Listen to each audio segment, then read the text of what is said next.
Hola, ¿cómo te va? Guillermo, estamos en el estudio jurídico del doctor Omar Luis Daer, abogado de la joven que fue abusada por un jugador independiente. Preguntarle al doctor, bueno, la novedad más importante, ¿qué ocurrió en el día de ayer? Recién lo señalaba Mauro Zeta. Sí, en el día de ayer se llevó adelante la diligencia de una inspección ocular en el departamento donde se ocurrieron los hechos, donde obviamente era ver la distribución de los ambientes, ver el mobiliario para corroborar que si se ajustaba a los dichos tanto de los testigos que eran los Benítez y Pérez, como la declaración de la víctima en la causa. Guillermo, los está escuchando, el doctor Daer. Bueno, evidentemente empiezan a cerrar algunos de los relatos. Algunos no parecen coincidir, pero la mayoría de la historia que se ha contado en los medios en los últimos días parece tener puntos de coincidencia con lo que finalmente dijeron los actores, los distintos actores que participaron de este episodio frente al fiscal, ¿no? Sí, por supuesto. Fíjate que son contestes en la mayoría de los hechos, salvo en esos breves intervalos que dice, por ejemplo, el caso de Benítez, que se encontraba profundamente dormido en el momento del abuso sexual de esta chica. Pero usted ahora le cree. Esto coinciden. Me pareció que en las primeras horas usted no tenía dudas de que se había hecho el dormido y ahora es como que cree el relato.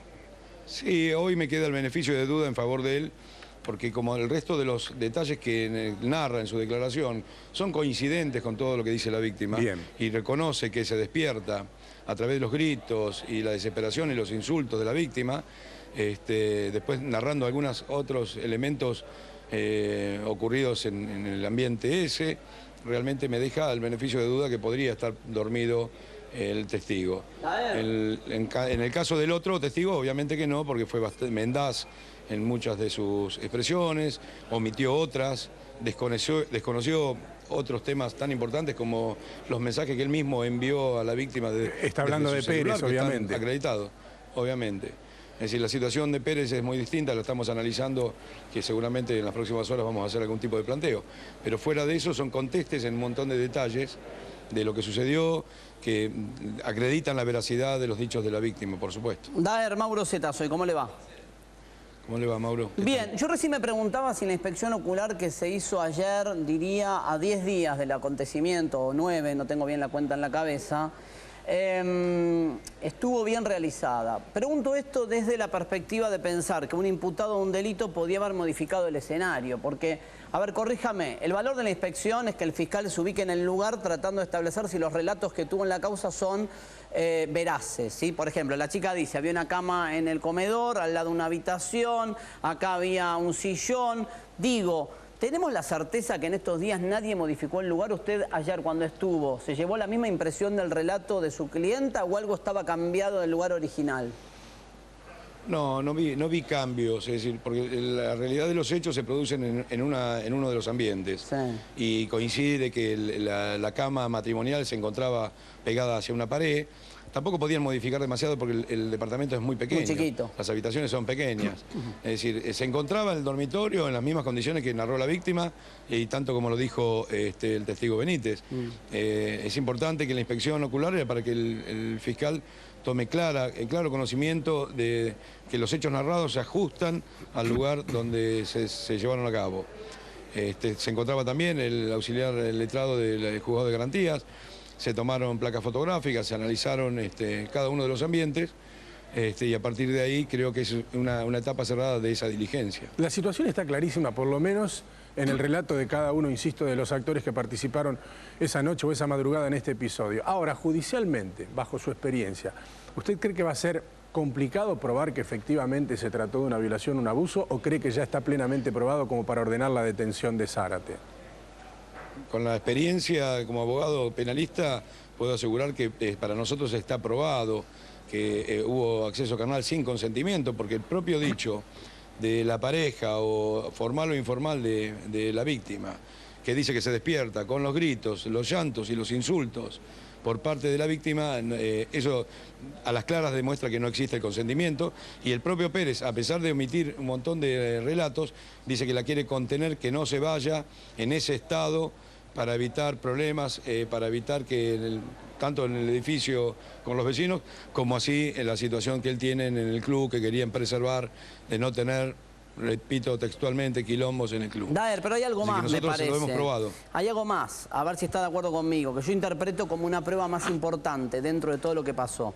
Cuando Benítez declara, Benítez cuenta el diálogo que tiene con Zárate en esa habitación, ¿sí? Cuando él se despierta por los gritos y el llanto de la víctima. Y si lo que dice Benítez es cierto, me parece que ese diálogo que tiene con Zárate es la prueba incriminatoria más directa. Porque, a ver, Zárate ahí le dice a Benítez, cuando Benítez le reprocha ¿qué hiciste? Zárate le dice, por el horario voy a ser un poco cuidadoso, Zárate le dice, empecé, como no me dijo nada, seguí adelante. Vale la pena destacar y recordar que su clienta estaba durmiendo, esto dicho por quien la acompañaba. Esta frase de Zárate, que seguramente Zárate no va a repetir en la indagatoria, dicha por Benítez, ¿le parece la prueba medular? Sí, por supuesto. Los dichos de Benítez corroboran cada una de las expresiones que narró en la denuncia a la víctima. Y obviamente que cuando hablan de que la víctima se dio vuelta obviamente porque se despierta siendo abusada y se despierta y gira la cabeza para ver quién la retenía. Además la retenía del brazo, donde tiene lesiones en el antebrazo propios de tenerla contenida el victimario, llamémoslo así, sobre el costado de Juliana. Obviamente que está totalmente probado para nosotros. Yo creo que este tipo de delitos no pueden quedar impunes porque sería un mal presagio, tanto para la justicia como para las mujeres. ¿Pero qué está esperando? Que, ante hechos similares pueden pasarle lo mismo. Daer, mucha gente me pregunta, y acá lo hemos debatido, si para el fiscal es creíble el relato de la víctima y el relato de Benítez. ¿Qué está esperando para ordenar la detención y la indagatoria de Zárate? ¿Qué más puede encontrar? Porque convengamos, y en esto por ahí me va a dar la razón, no es un abuso tradicional, no es una violación tradicional que deja secuelas en el cuerpo, ¿se entiende?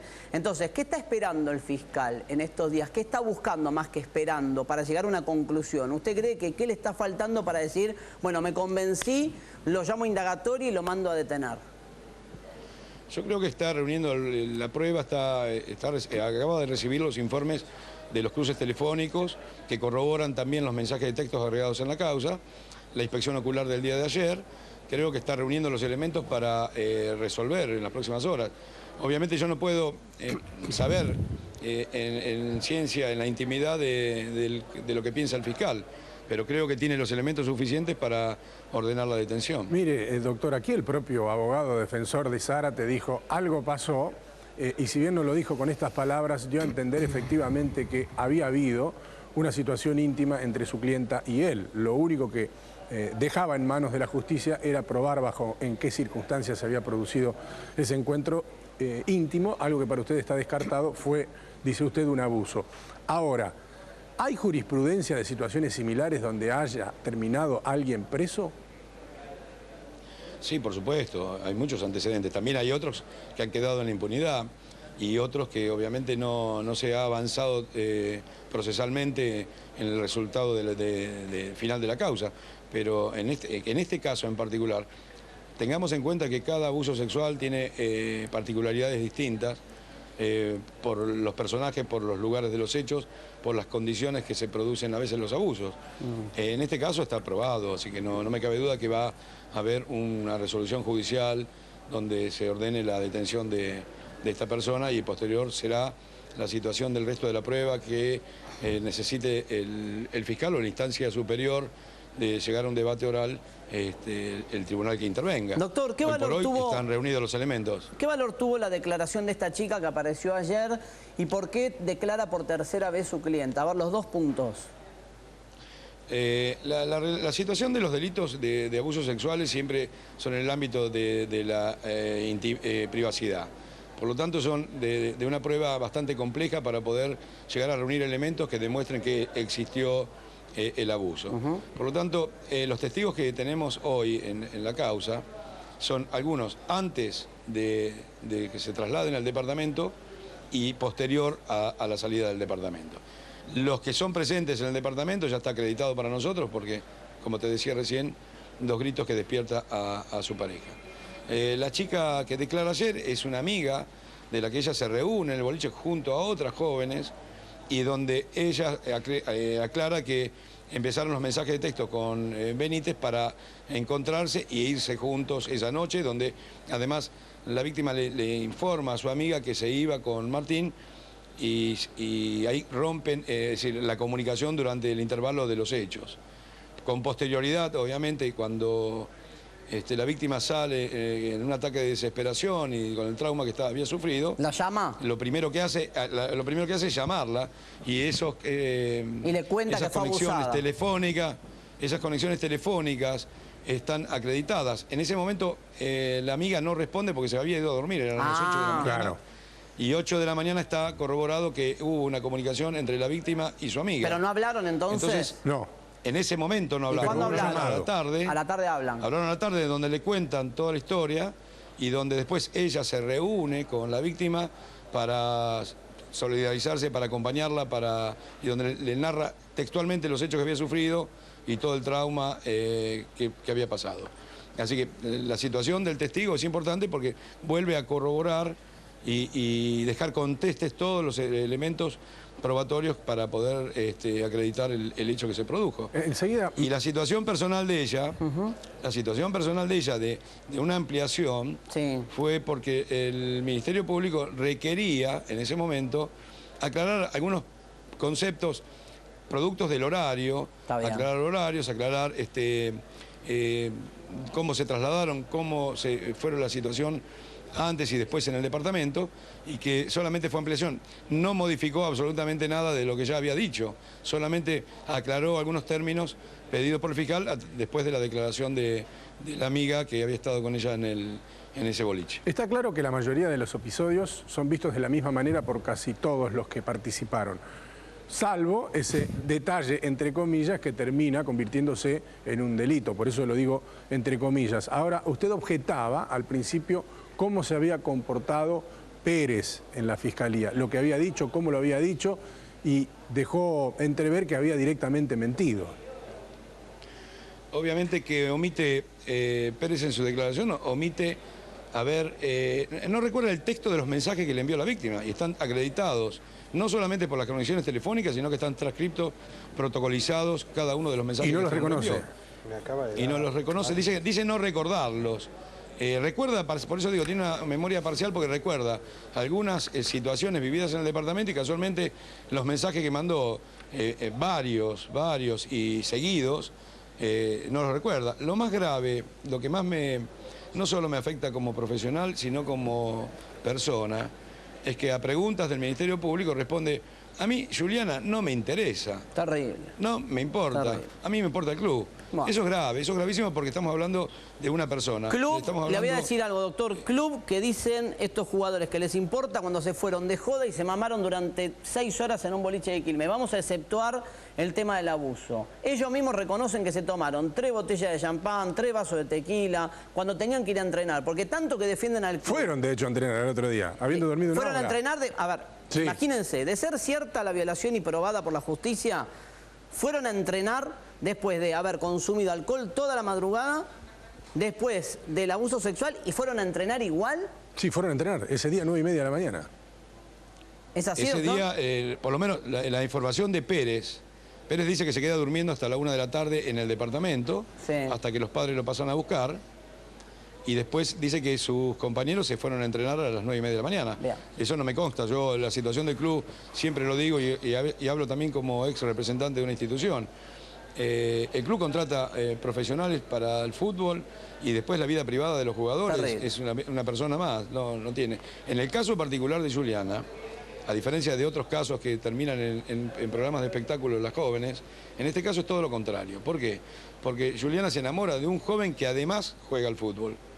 ¿Me entendés? Sí, no de un futbolista, de un joven que además juega al Exactamente. fútbol. Exactamente. Bien. Entonces, esa es la realidad. Doctor, gracias Otra por cosa que habernos... acredita Diga, el diga. testigo, ¿no?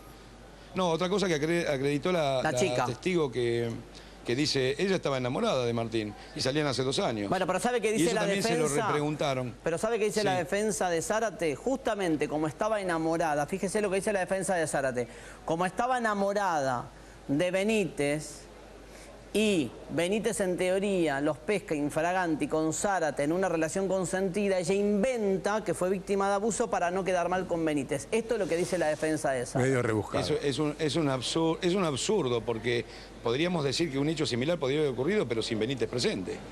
Es absurdo pensarlo desde ese punto de vista. Obviamente Tiene que razón. no hay lógica para decir una cosa así, porque una infidelidad podía surgir En cualquier otro lugar. en otro ámbito, Está claro. en otro ámbito, pero no Está claro. al lado de su pareja. Creo que son conceptos que no tienen ni siquiera el valor de analizarlos. Está claro, gracias, doctor. Gracias por habernos atendido y gracias, gracias también a a ustedes. Adrián Salonia, Por que favor. estuvo en el móvil de C5N. Abrazos para los dos. Actualizamos los títulos de las 13:30.